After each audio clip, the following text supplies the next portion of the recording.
Use the mic really quick. I would expect she'll be.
The Ohio Harness Horsemen's Association presents Trackside Live in the Little Brown Jug Speaker Series.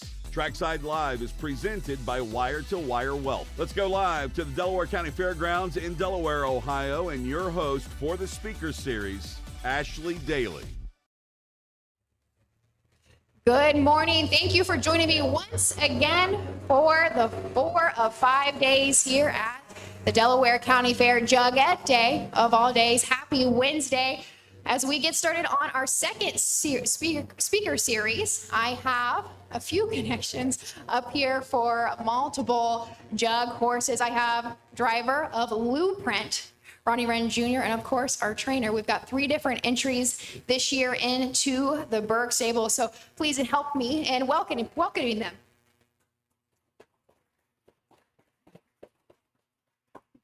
Anybody who knows harness racing, we don't have to do a whole lot of introduction, but in case we have some new fans out in the audience or on air today. So Mr. Ron Burke over here, he's been training since 1992. He has over 16,000 wins in his career and over 365 million in earnings. And to top that off, he's already won the jug a total of 4 times. Now, Ronnie started driving in 2008, right? You're a Michigan guy. Well, we won't hold that against you too much. But he has over 8,800 wins and 75 million in his belt. So 2 seasoned veterans to start us out for the day. And Ron, we've got 3 entries total between the 2 divisions. We've got Papy's Rocket, Blueprint, and DA Loveboat, but that is not all you've got going on today. You have a total of 38 through 5 days at Delaware. And I want to kind of open up and talk about logistics. How far in advance does your barn plan for Jug Week?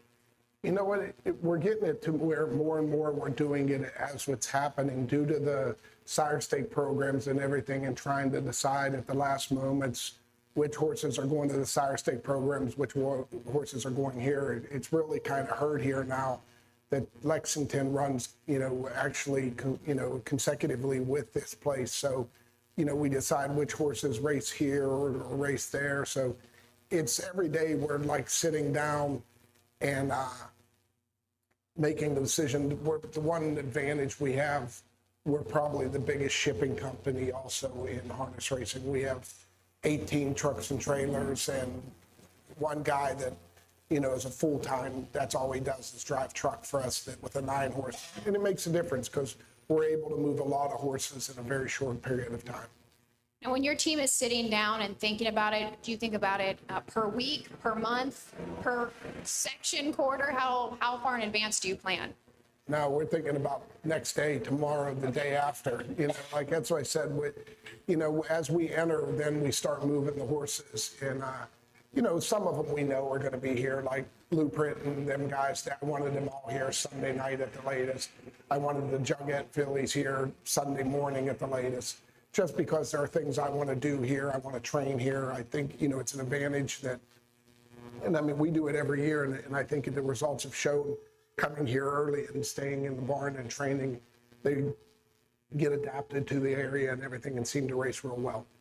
You have multiple barns, throughout the country. How does the week in Ohio affect the rest of your barns? Kentucky, Pennsylvania, outside of just the planning aspect. It really doesn't affect me much at all because I'm here and they can all figure it out, the rest of it on their own.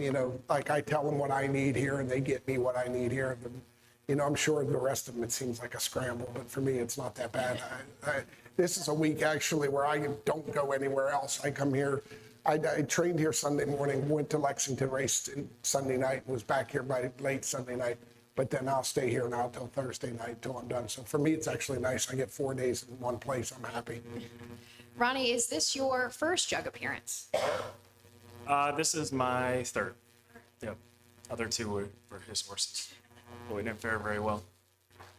So it kind of feels like old news coming into us, but I'm sure there's still some excitement. There has to be, no matter how many entries you have every year, right? Yeah, for sure. I mean, this year, having the headliner, I'm looking forward to it. It's unfortunate he got hurt earlier this year, but, the schedule changed and now he's here. So I'm definitely happy about that. And that will lead us, and I do want to start with our first division from the second post position. We've got Papy's Rocket, and from post 5, of course, is Blueprint. And that second division, we will have the single entry of DA Loveboat. Starting off with the favorite, we've got Blueprint. He's undefeated this year, 7 for 7. But with that, he's a little bit lightly raced compared to the rest of the competition. Can you elaborate just a little bit? Yeah, he had a problem with a testicle that ended up knocking him out for a little bit. And truthfully, it ended up making my decision easy for me because I thought that actually I would race him in Lexington and he would go that route. Well, while he was off, I noticed that my other colts were very competitive in Lexington and maybe we didn't need him there to try to win that race. And then so as he started back, my whole thought process changed and that, I tried to win the Sire Stake final in PA and that would lead me right to here. So, sometimes not the way you planned, it turns out to be a better plan. And as far as coming in with only 7 starts, I don't think that's a disadvantage. That's an advantage. I mean, he's never been roughed up, or he's had a lot more easy time, no shipping. I've seen it with my other horses. It's hard when you're racing everywhere and trying to do it all. It takes a lot out of them. So for maybe the first time ever, we have a horse coming in fresh. So I'm excited the way he came in. Blueprint has already earned $1.3 million, has a lifetime mark he set up at Woodbine this year in the North America Cup. 147-1. We all know this horse. And Ronnie, sitting behind him, the power you feel has to be indescribable. Yeah, he just seems to never get tired, and he's such a handy horse. He's easy to drive. I can put him in position. I can leave the gate. I can take him off, race him off the pace, and he's just truly a special horse. And I think he's going to handle this track really well, and I'm looking forward to it. I'm going to assume no hesitation to come out on this half because... Well, the funniest thing about our training center at home is the exact replica to this. It's built exactly the same dimensions, same terms, same everything. He's the first 2-year-old that ever trained down in the north on that track and made it here. So for him, he's been on this track most of his life on this exact track. And so when I brought him here and trained him on Monday, I wasn't surprised he flew around it but this is what he grew up doing. So this will be no problem at all for him. Now, Ronnie, you've really been his main pilot. Can you take me back to his first qualifier, all the way back to, I think it was at the Meadows, of course. What was your first impression? Did you know he was going to be a good one then? I thought he was going to be a nice colt. I mean, I don't think you truly know how good they're going to be until you start racing them and challenge them against other good horses. But he's shown in the last couple of years he's definitely a special horse. We've known his name for a long time, but he, of course, was our Breeders' Crown champion last year. Those feelings. That was your biggest win, right? Yeah, it was just nice after, the elimination. I didn't drive him very good, so to draw the 9-hole in the final and get the job done was kind of a relief, first off. But, just proved to myself I can get the job done on, the Grand Circuit and, just kind of solidified how good of a horse he is. Will your family be here for this one? Yeah. How would the jug rank next to the Breeders' Crown? I mean, I've won Breeders' Crowns, I won Jugs. This is always the most special feeling.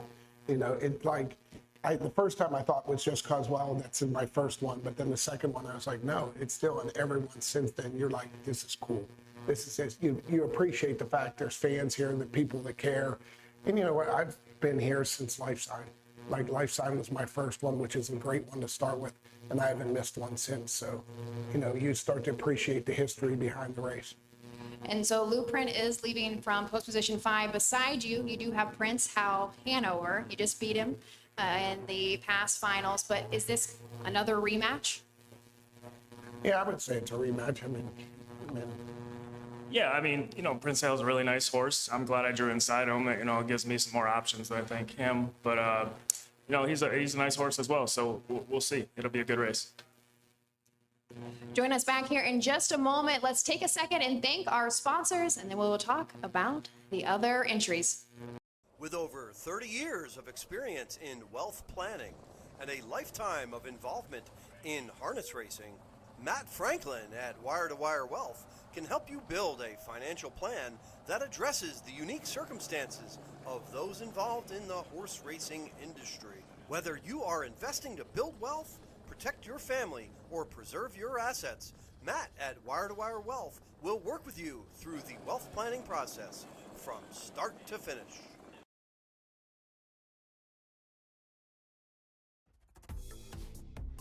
The future is bright in Ohio. Ohio Sire Stakes, Buckeye Stallion Series, 66 county and independent fairs. Whether it's the Ohio Sire Stakes, the Buckeye Stallion Series, or the county fairs, Ohio has a place for your racehorse. This year, Ohio breds are racing for nearly $23 million in stakes purses. Be part of the winning. Breed, buy, race, win in Ohio. here trying to get you here. Thanks for joining us here on this beautiful Wednesday morning Jugette Day. Beside me, we are talking to Ron Burke and Ronnie Wren, of course, the driver of Blueprint. We are going to move on now to Papy's Rocket. He's hit the board in 6 of 12 starts this year. He's got over $300,000 in lifetime earnings and took a mark last year in 150-4 at the Meadows. He actually drew a little bit inside Blueprint. He is from the second post position. Does that give you a little bit more of a confidence boost for him? Yeah, like he's been actually all right all year. We were asking him always to do more, and then the problem is when he had chances, he drew outside. So if we can get him through the first heat and make the final, I'll take his shoes off for the second heat, and I think it'll make a difference for him. Most pacers, I don't think it makes quite the difference as it does with the trotters, but he'll be the exception. It'll pick him up. I'm just afraid to do it the first heat and wear off his feet for the second heat. But if I can just get him through to the final, I'll go shoeless in the final, and I got a feeling it'll pick him up pretty good. Do you make any other equipment changes for these guys that are coming on to the half? Not for coming on the half. Usually but in between heats with the ones that didn't do as well, we're just running around trying to think of something to find something in the half hour that you'd have. So, but no, my horses are almost all trained on the half, so they're used to it. And this is such a good half. If you can get around Chester, you can get around this. So I use that as my gauge. If they got around Chester, they'll get around here fine. He doesn't have any wins yet this year, so he's coming back just a touch slower. But can you talk maybe a little bit about that management for him? Yeah, no, I mean, I could win. If I want to win, I'll just put him in a 2x4 or something at the Meadows, and he'll run off. That's why I said I tried not this year to use as many wins up in non-stake races, just race them all in their stake races. I worry more now about making money than piling up wins. And so at the end of the year, if he still hasn't won races, I'll just start putting him in condition races. I'll get his wins. But, I'm going to try to win stake races with him still. He's been close enough a couple times, and just needs to be better. And, that's why I said I think with shoes off, he could be a lot better. Of course, you're not going to drive this guy, but just speaking as a driver, do you let those kind of statistics, money get in your head when you're looking at the rest of the field? Yeah, kind of expanding on that, just because you want to know what your competition, what you're up against to. Do you care at all about stats, or you just know the horse that you're driving? Of course, you're not driving today for this guy, for Papy's Rocket, but just overall, do you care as a driver? I mean, you look at the statistics because it kind of speaks about the horse and, you know, what kind of horse they are and the caliber and how fast they are, I guess. But at the end of the day, you know, just getting the job done and winning races is probably most important. You can read. Good boy. And Ron, for any of your 3 entries, for the 2 that will be driving for you, do you, when you're walking out to a race, you give them any insight of what you're hoping the horse to do? I get plenty of insights, but I usually just keep it to myself until after the race, and then I'll be like, hey, we should have done something else. But like, no, honestly, I do tell people all the time, when I start feeling like I need to tell my guys how to drive, I need to get a different driver. You know, like if I've lost confidence in their ability to see the race the way I want them to see it, you know, then we need, and a lot of times they'll make moves that where I'm like, and then it works out. They go, maybe that's why they drive races, you know. So they, you know, they have a good feel. Like, you know, I have all the confidence in him, Yannick, Chris, you know, the guys that are driving for me here this week. So I, you know, the only thing I will tell them is not been good, really sharp warming up, you know, things like that, to let them know maybe better adjust what you expect on this horse. You know, sometimes if they've had a real good week, you know, like this week looks good in Lulu going into against Mickey and Minnie in Lexington. We knew she was peaking. Like we saw it 2 weeks ago, we thought it was coming, and then this week training, I said, Yannick, just make sure she gets a shot. You know, and Yannick takes that into effect. You're pretty loyal to your drivers and they're loyal back to you, but do you ever have, you know, some up and coming, some young guys approach you wanting an opportunity? These were young guys when I started using them. Now I'm a young gray hair and look and shit, but you know, the nice thing for me, all my drivers are younger than me, so you know, we'll probably age out about the same time. You know, I have a little bit lasting power because I'm a trainer. You can go a little bit longer. So about the time I'm done, they'll be toast too. So we can all just ride out in the sunset together. Ronnie, you don't have any comment on that, do you? Calling you old? I'm much younger than him. And so moving on to the second division is going to be actually from the rail. DA Loveboat. This horse has had 2 wins and a single second place finish in 12 starts this year. Set a mark last year at Lexington as a 2-year-old and won 48-4, and he is just under $100,000 in lifetime earnings. That rail post had to be a little confidence booster, right? He was actually, he's the first horse to ever beat Blueprint. He beat him last year, and so he's been on our radar ever since. And then Mark called me like 10 days ago and said, listen, I think we can get this horse bought, but we're arguing over 5,000. I'm like, we're not that sharp. Just give him the extra 5,000. Let's get a shot. So we decided we'd bring him up here, we'd train him, and he had to earn his way in. And he trained well enough to get in, but not as good as I'd have liked him to.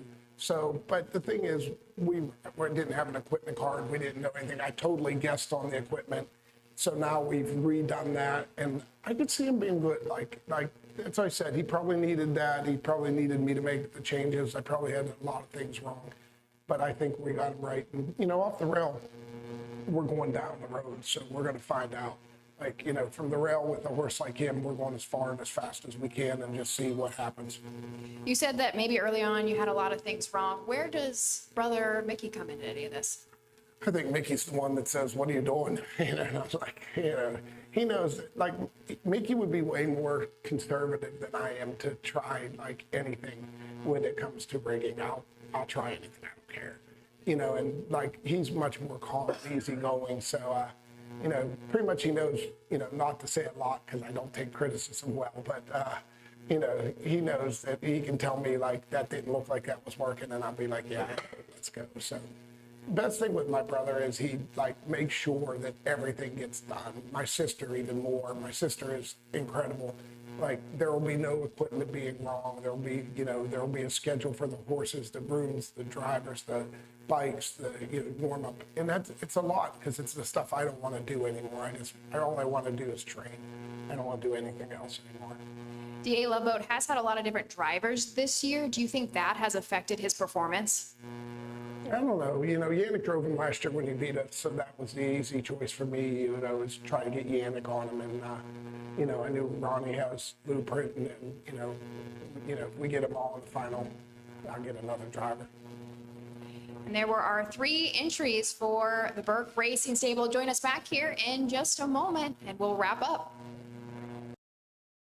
With over 30 years of experience in wealth planning and a lifetime of involvement in harness racing, Matt Franklin at Wire to Wire Wealth can help you build a financial plan that addresses the unique circumstances of those involved in the horse racing industry. Whether you are investing to build wealth, protect your family, or preserve your assets, Matt at Wire to Wire Wealth will work with you through the wealth planning process from start to finish.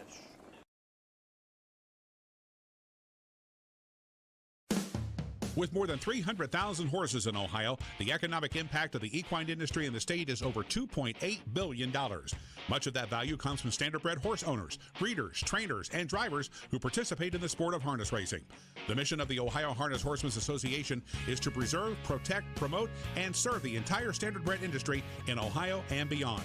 To learn more about the Ohio Harness Horsemen's Association, go to OHHA.com. That's OHHA.com. Welcome back to our speaker series. We're focusing on some jug entries later this morning. So I'll pass the mic back to both of you, but do you have any sleepers in either of the eliminations that you hope don't challenge you down the stretch? I've never drove Rose Run Amy in the Jugette, so hopefully she's a sleeper. She performs well. For us, it's Rose. Last year, Rose would win the. I said last year that Rose would win the Jugette, and then she got hurt this year coming in the middle of the year. And we've got 2 good qualifier and 2 real good starts in her, and like she gets around this track perfect. So, like, this was the plan for her too. So I'm hoping, but I think she's ready. And going back to our jug horses, so it's kind of a given at this point that you're at least going to have 1 entry every year. How do you decide which colts that you're going to aim to the Little Brown Jug? This year was harder because there was a couple we could have supplemented to, but then we would be taking them out of other races to race here. And so we finally just put everybody, we spread them out and kept the ones that were eligible. And man, we bought an extra one. And there was one more on Saturday. He had a chance to win and to get in for us, and he did not. He came up bad, and so we went with 3 instead of 4. Yeah. Have you ever had an owner buy one with you and say, my ultimate goal is to win the jug? It's the first jug we won. We bought a horse, and I loved it. Wingfield 5 group said, we're staying in. We're not selling. You got to take us with you. And I was like, why? They said, because we know he's going to win the jug. And if we had to sit here and watch this horse win after 30 years of trying to win, it would have killed us. And then they won, and they were so happy. And that made it even more special to us, because those were people that this was their dream. And, they got to do it with us. So that was cool. If you had an owner say that to you today, would that change how you stake a colt, their 2 or 3-year-old year? No, pretty much I still make all the decisions. I don't take horses anymore that I don't own part of. So, I do what's best for the horse, and I usually always figure that works it out, the best. But yeah, I don't get a lot of input on staking. It's pretty much my domain. I have just one more question before we're going to open it up to the public. But Ron, we know this is a very busy week every single year for you. Do you ever get to just enjoy the jug? I think this year will be the most ever. I only have 10 in. I don't remember last time I had less than 20 on a Thursday. They changed the races around, and so mine got a little bit spread out. So with 10 in, I get to actually watch races without running to the cart to get on the next cart and things like that. So I'm actually excited. With only 10 in, it'll be a little bit easier pace and stuff. And we have chances to win some races. So I want to win and I want to do good, but I appreciate the experience. Does anybody in the crowd have questions? Hi, Ron, big fan. You got a horse in today. Is it a fair race? It's a sire stakes horse. Can you explain the rationale about that? And are you a fan of being able to drop horses down that far, considering the economics for the guys that are on the fair? Yeah, this one was a little even. This was tough for me. Somewhat, it felt a little bit like a scumbag move, but the problem is, I don't have a race for this horse before the Ohio State Sire Stake final. Normally, I would qualify at the Meadows. The Meadows is shut, so now I can't even qualify. So basically, it was no race, no qualifier, all the way into the final, or do this. So, you know, I got the 8-hole. They're at least going to make him work for it. But yeah, like I did struggle with this. We went back and forth because, you know, I get it. Like people are tired of watching, you know, maybe my horses race. But in the end, I have to do what's best for the horse and best for the owners. And that was racing him here today. If there would have been any other thing I could have came up with, he would have went somewhere else. But this was it. This was my only opportunity. Any questions? Yeah, my name's Jack Warner, and I work for Ronnie in Florida for the last 8 years. And I've been asked many, many times, why does Ronnie put 5 horses in a final? I've watched him as a teenage boy and on up through the years, and I go back to the years of Foiled Again. And they say, well, that's fixed. I mean, he's got 5 horses in one race. I mean, he'll tell his drivers, he's like, get it all. But I say, I watch the quarters, 25 and 2, a half and 53.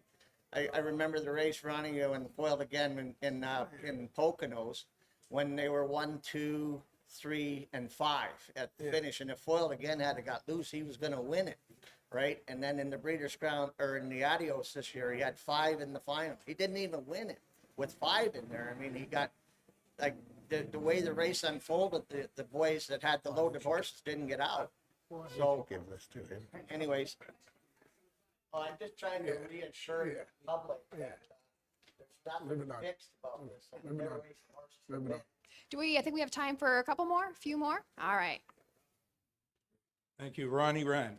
Question for you. It's about risk, and I think only a driver and trainer can really appreciate the risk that you take on every time you go out on the track. So every organization, every industry is looking at how they can improve safety. So is there something you see in terms of this industry that would help when it comes to the safety of a driver?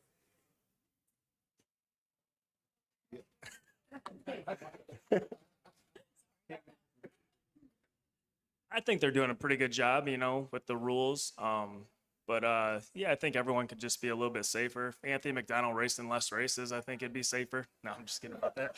Hopefully he's watching. But no, I think the judges keep us informed on the rules, and everyone's doing a good job. I think we'll go to one more question right here in the middle. I guess this for Mr. Burke. Is it a nightmare getting all these horses entered properly for you? Yeah, it's become harder. And, you know, thank God the USTA does work with me because for whatever reason, I have so many horses now, I'm starting to cause there to be a big drag in the entry process using my digital entering, which like I'm already honestly considering going back to calling in entries because I think it would be faster. So, you know, they've worked with me. We've done a couple things. We're able to separate my 2-year-olds, my 3-year-olds, and my aged horses. When I enter 2-year-olds, then I enter 3-year-olds, then I enter aged horses. And that seems to have taken the drag out. But it's a lot. You know, that is the one place where Mark helps me too. Though Mark is constantly looking, hey, could we move this horse to this track? He fits a better class over here and things like that. So that's where Mark's invaluable. Like, he does put a lot of time into looking to try to maximize profit for us. And, you know, like sometimes I think I tell Mark, you just can't snap your fingers and move 8 hours. But, you know, if you give me a week or two, I'll usually get it there. Well, let's give them a round of applause. Thank them for taking the time out of their morning. So we wish Ron Burke all of his entries and Ronnie Wren Jr., one of our Ohio guys, the best of luck in the Little Brown Jug tomorrow. Make sure that you can join us back here. The speaker series will go again starting at 8:30 a.m. tomorrow right here in the tent. This has been Trackside Live. Trackside Live is presented by Wire to Wire Wealth. Trackside Live is a presentation of the Ohio Harness Horsemen's Association.